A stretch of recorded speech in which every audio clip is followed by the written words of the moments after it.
Morning, শুভ সকাল। তো সকাল সকাল গিয়েছিল বাবা খাসির মাংস আনতে। তো আজকে হোলি, তার জন্য সবাই নিয়ে শেষ করে ফেলেছে। তো আজকে আর উপায় নেই, আজকে খেতে হবে ব্রয়লার মাংস।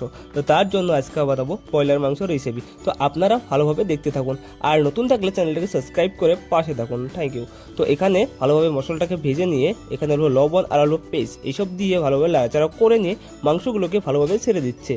তারপরে ছেড়ে দিয়ে এটাকে ঢাকনা দিয়ে ঢেকে দিয়ে অল্প পরিমাণে সময় পরে উঠিয়ে নিয়ে এখানে দিয়ে দিল টমেটো। তারপরে এখানে ভালোভাবে নাড়াচাড়া করছে। আর এখানে বানাবো রুটি, তার জন্য অল্প লবণ আর আটা এইসব জল দিয়ে ভালোভাবে মেরে নিচ্ছি।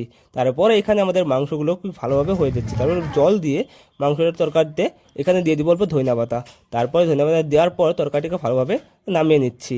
তারপর এখানে রুটিগুলোকে সুন্দরভাবে হয়ে যাচ্ছে। তারপরে আমাকে দিয়ে দিল রুটি আর ভাত। প্রথমে আমি রুটি দিয়ে ট্রাই করছি কেমন লাগছে খেতে। সত্যি বলা গেলে খুব দারুণ ছিল খেতে। তারপরে আমি এখানে ভাত দিয়ে ট্রাই করব খেতে। তো তারপরে এখানে ভাত, আর সত্যি খুব সুন্দর তরকারি। নতুন থাকলে সাবস্ক্রাইব করে